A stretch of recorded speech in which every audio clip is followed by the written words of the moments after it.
E aí, pessoal, tudo bem? Espero que vocês estejam muito bem, né? E vamos para mais uma aula? Na última aula, o tema foi o problema do pecado e hoje vai ser quem é Jesus, né? Que pode, o único que pode resolver o nosso problema do pecado, certo? Eu espero que vocês estejam gostando bastante dessas aulas. Essa aula vai ser um pouco mais rápida, mas muito importante para entendimento ao decorrer das outras aulas, certo? Já deixa o gostei, compartilha o vídeo, comenta aí o que você está achando, fala para mim se você está gostando aí dessas aulas, enfim. Vamos para o vídeo? Abramos as nossas Bíblias no livro de Colossenses, capítulo 1, versículo 17 ao 20. E ele é antes de todas as coisas, e todas as coisas subsistem por ele. Ele é a cabeça do corpo, da igreja. É o princípio e o primogênito, dentre os mortos, para que em tudo tenha a preeminência, porque foi do agrado do Pai que toda a plenitude nele habitasse. E, havendo por ele feito a paz pelo sangue na cruz, por meio dele reconciliasse consigo mesmo todas as coisas, tanto as que estão na terra como as que estão nos céus. Amém? Então vamos lá. Vamos começar, né, sobre da onde paramos. Então, depois que Adão e Eva pecou, né, eles foram tirados do jardim. Deus ele deu um proto-evangelho ali, em Gênesis 3,15, que fala que do ventre da mulher, né, a cobra, né, morderá o calcanhar da mulher e o fruto do ventre da mulher pisará a cabeça da serpente, certo? Então ali já é a primeira promessa que Deus ele traz sobre a questão de Jesus Cristo vir, né, para tirar os pecados do mundo, certo? Então, vamos lá. Depois veio Moisés, né? Foi a segunda pessoa que fez a promessa de que viria um outro legislador, um profeta muito maior em obras, né, do que o próprio Moisés. Mas vamos parar aqui em Moisés para entendermos, né? Quando Deus levanta Moisés, ele tira o povo do Egito e ali ele dá um sistema, uma lei, né, um sistema de sacrifício para encobrir o pecado do homem, né, para limpar temporariamente. Como é que funciona? Ele coloca a mão na cabeça do animal e ali é aspergido o sangue espirra nele e também é derramado sobre o altar. Nesse ato está transferindo a culpa do homem para com aquele animal, certo? E aí a gente não vai entrar muito em detalhes sobre a questão tanto do sacrifício, certo? Mas enfim, a lei ela foi instituída e Deus ele deu os preceitos e os mandamentos que o povo deveria andar para ter, né, ali a intimidade com Deus e também resplandecer Deus já naquela sociedade. E ali a questão do sacrifício era exatamente para isso, para manter a relação com Deus, porque o pecado ele gera um abismo tão grande entre Deus e o homem que precisa ser pago por uma dívida de sangue, né? Uma dívida de sangue, porque o homem merecia morrer, né? Por causa do pecado. Só que como Deus ele deu a oportunidade do homem se regenerar, então alguém precisava morrer, né? Então no caso a dívida de sangue que o animal pagava ali, né? Que a morte do animal representava, era para pagar os pecados do homem referente a um período de tempo, certo? Mas vamos lá. Alguns outros profetas vai mencionar a vinda de Jesus, né? Eu vou citar alguns deles, que é Isaías, Jeremias, Zacarias, Miqueias, vão falar sobre a vinda de Jesus, né? De um outro libertador e vão dar detalhes.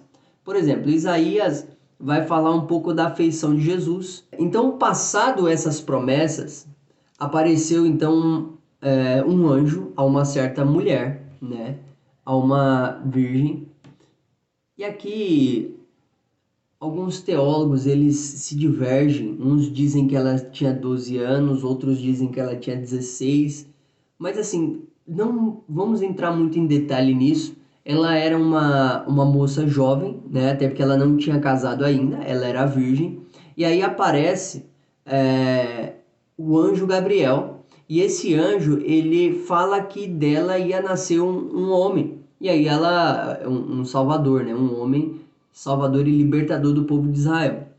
Que o nome dele deveria ser Jesus. E aí ela fala, mas como é que eu vou ter um filho, sendo que eu não conheci homem algum, né? Sendo que eu não se deitei com homem algum. E aí eles falam, o anjo fala que ele seria gerado do Espírito Santo, né? O Espírito Santo iria fazer uma sombra nela, né? Ou seja, iria estar presente, né? Iria tocar ali nela e ela então geraria, né? Essa criança. E aí, eu quero que vocês imaginem agora o cenário, né? Maria ainda não tinha casado com José, só que Maria engravidou. Quando José descobriu, ele quis largar ela. E aí então Deus enviou o anjo para conversar com José, para falar que Maria não tinha se deitado com outro homem nenhum, e sim que era fruto do Espírito Santo. Então aí José passa a aceitar Maria, né? E durante esse período que Maria estava com Jesus, gerando Jesus, eles não teve nenhum contato, certo? Então José esperou Jesus nascer para ter algum contato com Maria. Então vamos lá. Se tratando da infância de Jesus, só tem um relato em Lucas capítulo 2, né? Eu vou abrir aqui rapidinho. Lucas capítulo 2, versículo 52, é o único relato que tem sobre a infância e adolescência de Jesus, né? Que diz assim: E crescia Jesus em sabedoria e em estatura, e em graça com Deus e com os homens. Então vamos lá. Esse é o único relato que tem da infância de Jesus. A partir deste momento, a gente vai encontrar Jesus no templo, né, aos 12 anos. Por que não é mais infância? Porque no contexto do judaico antigo, os homens se tornavam adultos dos 12 anos, certo? Então eles faziam uma cerimônia e dos 11 para os 12 anos eles se tornavam adultos. Então foi a única experiência que ele teve, a única menção que teve na sua adolescência, na sua infância, certo? Então vamos lá. Então, o que é importante nós frisarmos aqui, deixar muito claro, é que Jesus era verdadeiramente homem e ele era verdadeiramente Deus também. É conhecido como uma união hipostática. Alguns vão dizer que Jesus era somente humano, alguns vão dizer que Jesus era um espírito, mas se formos olhar com detalhes, nós vamos entender que ele era totalmente homem e totalmente Deus, certo? E uma das provas que ele era totalmente homem é porque ele dormia. A gente encontra isso em Marcos 4:38. Ele cansava, a gente encontra isso em João 4:6. E ele chorou, né, no episódio ali de Lázaro, que é 11:35.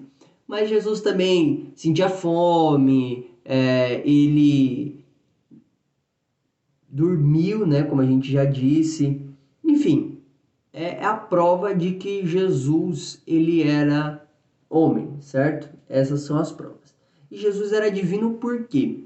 Porque ele é o verbo da vida. Se nós abrirmos em João, aqui rapidinho, João capítulo 1, nós vamos ter a primeira prova de que Jesus era divino, certo? Vai falar que ele é o verbo que se fez carne e habitou entre nós. Que diz assim: no princípio era o verbo, e o verbo estava com Deus, e o verbo era Deus. Ou seja, aqui está o primeiro atributo da divindade. Se no princípio, aqui está falando no tempo antes da criação do mundo. No princípio era o verbo, né? O verbo no caso é Jesus Cristo. E o verbo era Deus, né? E o verbo estava com Deus e o verbo era Deus. Então, o que acontece? Não tem como estar sem existir. E não tem como ser sem existir também. Então, essas são as provas de que Jesus, ele é divino, que ele estava com Deus na criação do mundo. Mas por que verbo? Verbo significa palavra, e Jesus diz que ele é a verdade, o caminho e a vida. A verdade também se refere à palavra, certo? Então vamos lá. Essa é a primeira, né, a primeira prova de que Jesus era divino. A segunda prova de que Jesus era divino se remete à questão da encarnação. Nossa, mas como assim, Gabriel? Encarnação? É, sim, encarnação. Por quê? Porque o que nós não acreditamos é a reencarnação. A encarnação aconteceu somente com Jesus. Ele era Deus e ele, né, ali naquele momento, ele se esvaziou da sua glória, né, e do seu poder para habitar entre os homens, né? Então Deus, ele, neste momento, se a gente for olhar lá em Filipenses 2, do versículo 5 ao 11, vai falar alguma coisa sobre isso, né? Que Jesus, ele não teve por usurpação de ser igual a Deus, mas humilhou-se a si mesmo, tornando em forma de homem, né? E então a gente vê aí que Deus, que Jesus, ele não queria, né, o status, a fama, ele só queria fazer a vontade do Pai dele, né? Porque ele é o próprio Deus, né? Embora a gente enxergue como uma hierarquia, os três são um só, né? Que a gente acredita na Trindade. Só que esse é um assunto para uma outra aula, um assunto um pouco mais complexo. Então a gente precisa ter um pouquinho mais de calma em relação à Trindade. Mas enfim, então quando a gente vê que o anjo vem e promete a encarnação do Deus em forma de homem, a gente enxerga esse termo como encarnação. O Deus se transformou em homem, certo? E outro fato é que ele mesmo se dizia ser Deus, né? Ele mesmo falava que ele era Deus e que ele era filho.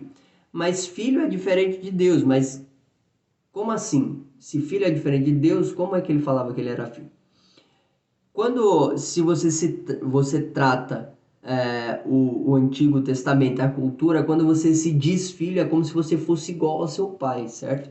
Então ele estava se comparando, né, a Deus. Ele não estava somente se comparando, mas ele era igual a Deus, certo? Quando eu se refiro a essa questão da natureza humana e natureza divina, isso se chama união hipostática. Não tem como eu dividir, não tem como eu falar que ele era tantos por cento homem como tantos por cento Deus, certo? Uma união hipostática é algo que está entrelaçado, tá? Então não tem como se dividir. Alguns vão dizer que, quando Jesus dormia, a natureza humana ali estava dominando ele. E quando ele curava, era a natureza divina. Não, não. Quando Jesus estava dormindo, as duas naturezas estavam dormindo. Quando Jesus estava fazendo milagre, as duas naturezas estavam fazendo milagre. Então não tem uma divisão, não tem como dividir essa questão, correto? Então ele tem uma dupla natureza, a humana e a divina, né? Por isso que ele é o perfeito mediador entre os homens e Deus. Entenda, embora Deus criou e Deus consegue ler os pensamentos da humanidade, ele não conseguia entender, né? Ou melhor dizendo, ele não tinha a prova de por que nós nos trocava Deus por qualquer coisa. Por um prato de comida num momento de fome, por que a gente troca Deus? Certo? Então, quando Jesus veio, ele sentiu na pele o que era ser humano. Como ele sentiu na pele, ele é o único que pode mediar a parte humana, né, entre os homens e entre Deus. Por quê? Porque ele é os dois ao mesmo tempo. Ele é divino e ele é eterno, né? Ou ele é divino e ele é humano. Então ele consegue conversar com essas duas áreas. Então, se ele consegue conversar com as duas áreas, ele é o único, né, mediador entre Deus e os homens, certo? E aí, se a gente for olhar em Romanos 5, 12 ao 21, vai mencionar sobre dois Adão. O primeiro Adão é a parte pecaminosa da humanidade. O que aconteceu? Adão estava em um local perfeito, né? Ele tinha tudo e mesmo assim ele caiu, abandonando ali a autoridade, né? A dependência de Deus. Então, se você for olhar para o segundo Adão, é Jesus Cristo, que em tudo foi tentado, mas em nada pecou. Então, olha, existia um homem chamado Adão, o primeiro homem, que ele vivia em um ambiente perfeito, e mesmo em um ambiente perfeito, ele abandonou, né? Ou seja, ele disse, entre aspas, que não era suficiente viver ali no paraíso. Ele quis tomar uma decisão que contrariava a Deus, em um ambiente perfeito onde não faltava nada. Inclusive, ele tinha um privilégio gigantesco, que Deus conversava com ele todos os dias. E aí vem Jesus, que em um ambiente desagradável, um ambiente imperfeito, em um ambiente injusto, tornou a fazer a vontade de Deus como Adão deveria ter feito. Então a gente encontra nisso tudo que Jesus ele foi perfeito em tudo, porque ele não pecou, certo? Então, da mesma forma que por um homem chamado Adão entrou todo o pecado, o segundo Adão, seria Jesus Cristo, entrou também a salvação. Então foi por isso que nós hoje temos o direito, né, de nos comunicarmos com Deus. Tudo através de Jesus Cristo. Então, para recapitular, Jesus ele é o Messias, né? Teve várias passagens que eu disse, vários profetas que falaram sobre a vinda dele. Jesus ele é humano e ele é divino numa união hipostática. Ele tem as duas naturezas, a divina e a eterna. Ele em tudo foi tentado, mas não pecou. Ele é o homem perfeito, o único que pode nos salvar. Essa é a pessoa de Jesus Cristo, né? Que nós possamos entender isso e que possamos gravar em nosso coração este ensinamento. E desde já eu já quero te agradecer por ter ficado até aqui.